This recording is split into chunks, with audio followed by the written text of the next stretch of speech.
antlers, assumptions, and artillery. The rhythmic sound of a speed bag in motion is downright musical as Holly gives her demonstration. You see, this is how you know you're using it right. The sound of it. You can rock one of these suckers with your eyes closed if you just open your ears. Hear the difference. Single fist double rolling? You can use this a drum set to play music by. Here, check it out. Holly continues before pausing and then starts beating the speed bag to the rhythm of the music playing in the gym. A background percussion to add to the sound. Hey, Teach, if it's so easy to send that thing flying, then why bother? Why not practice with the bigger things or just lift weights? An Angla asks Holly, and she smiles and turns to the crowd she's teaching. A good question. This may seem like something small and harmless, but what it teaches are very important, especially for hand-to-hand combat. Holly says before giving it a bop and sending the bag slamming. Hand-eye coordination, punching speed and accuracy, not to mention punching might be easy to start with, but can quickly grow tiring. The less axiom you have to pull in to just keep moving, the more you can use to make the hits you connect. Really connect. Also, it's great stress relief, especially if you imagine someone's face on the bag. Bjorn comments from nearby after he sets down the hydraulic weight he'd been fighting against and slides out from under it. He liked the hydraulic weights. Next to zero risk, no need for a spotter, and you could get to levels of weight that wouldn't fit on normal bars or potentially kill someone if it slipped even a little. The undaunted arcology was finished, externally. It still needed to be filled up, but it was filling up. A military city of men and women going out to be the best they can be. Anyone could visit, but to live there, you had to be an undaunted citizen. However, considering that it was maybe a 5-minute drive from the next nearest arcology, it wasn't exactly an onerous restriction. Ships were going out, sending soldiers to worlds that needed them, and coming in from worlds where the recruits requested a posting away from home. The central location of Zalwar and its close proximity to so many different axiom lanes was exactly what was needed. He wipes himself down with his towel to stop the sweat from making that crusting sensation on his face and checks the weight. The machine had a system where it could and would push you and could sense how much you were struggling. He lets out a low whistle before checking the axiom. Then he clucks his tongue a touch. He'd pulled on the axiom by reflex. Not by a lot, but enough that the score of lifting half a metric ton didn't count. Still, if there's one unspoken benefit to being the bodyguard of a workout fanatic, it's that you were pretty much destined to be completely shredded no matter what.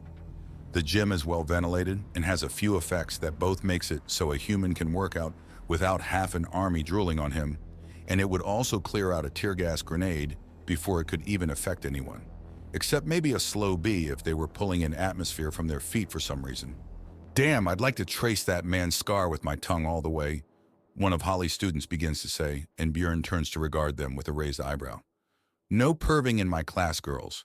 You're here to get yourselves up to snuff for undaunted basic training, which means you need to meet a certain standard.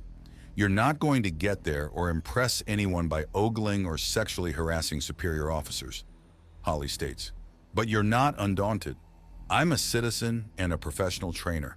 If I was part of the military itself, I'd be in a cap and barking orders. Instead, I'm playing it nice and showing you girls how to get up to standard. Now everyone get to a speed bag. It's time to play Match the Rhythm. Why do we need speed bag training anyways? One of the girls asks. Close quarters combat training. Every soldier needs to at least be able to hold off an aggressive opponent without a weapon. We don't need you to win a war with your bare hands. But becoming completely useless the moment you don't have a knife or gun is unacceptable. Bjorn himself answers before he steps to the side of his hydraulic weight machine and presses a button. A green hologram slowly peels down from the ceiling, leaving him and the machine clean. Of course, he's still overheated and therefore going to sweat again. But his clothes and towel are clean again, so that's nice and easy. He moves to the gravity weights and sets them to increase slowly as he goes before reversing when his arms start to shake. As he does this, Holly's class learned good and quick that actually getting a speed bag to sing the way she does is far easier said than done, as no one can even get the right level of a smack.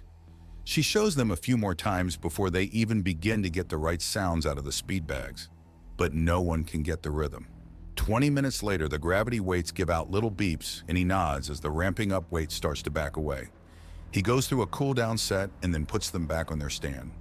He nods at the sight, 275 pounds per hand. After he had benched so much, he had instinctively used Axiom to keep going. Good.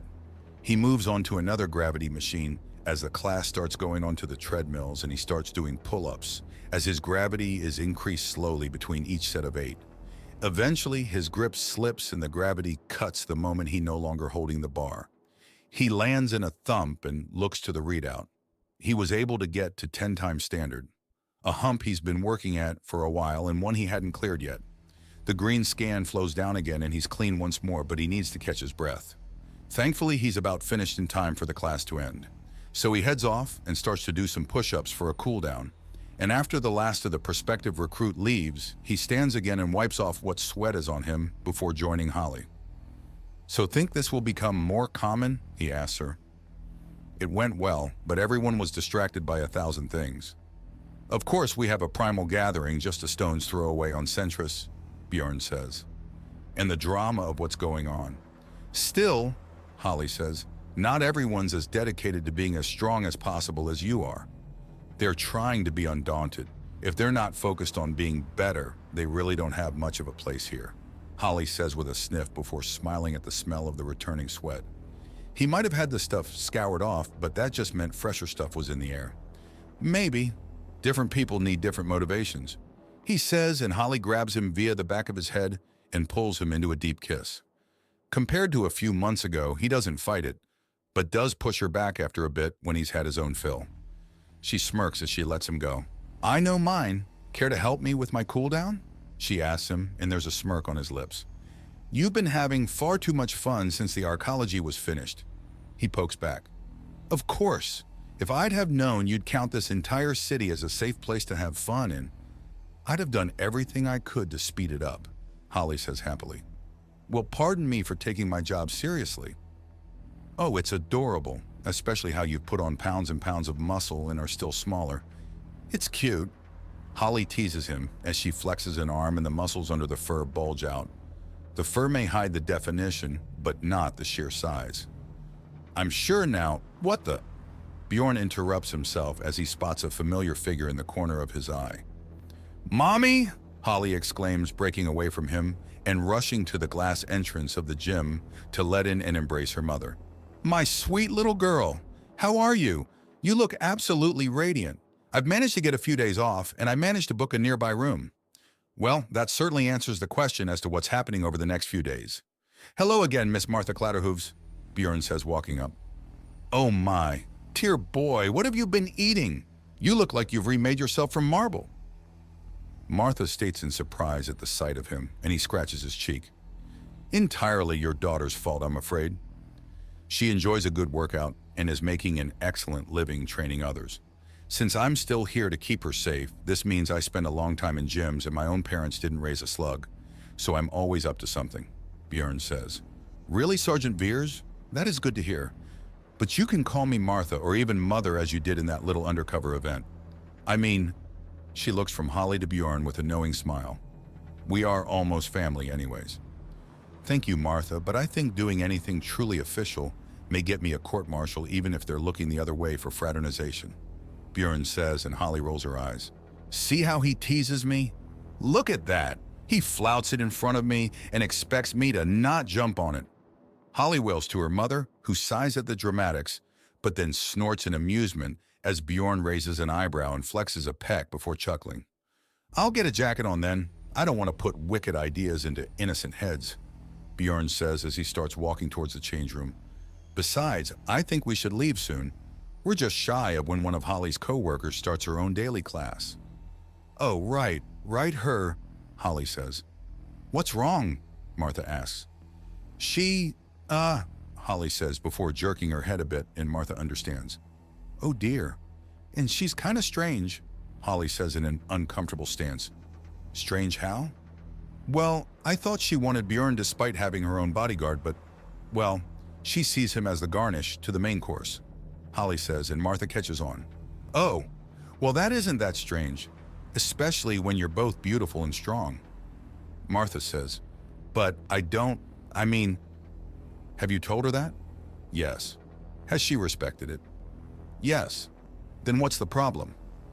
It feels like I'm being mean for not feeling it back. I mean, I got Bjorn and things got better and now, well, saying no to someone that you don't owe anyone love, Holly. You give freely and only when you want to, Martha says gently, and Holly nods. Despite the fact that even without Axiom, Holly could put someone through a wall with hand, she's still a little girl in some ways. Martha's little girl, and Mommy's here to make sure she's fine. And I'm back. No dramatic declarations of doom while I was gone? Bjorn asks as he walks up in his casuals. The jacket he was wearing was new. He had to buy one scaled for a Kenador in order for it to hide the fact that he was carrying around more beef than a steakhouse. Oh, nothing to worry about, dearie. Now, why don't you two show me around? A newly made arcology is interesting stuff. Oh, it is. You should see the beautiful gardens they put together using the balconies.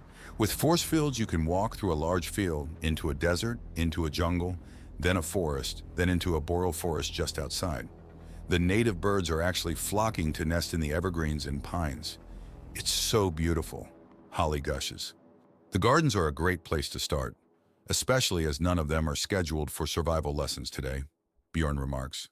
Survival lessons? Martha asks.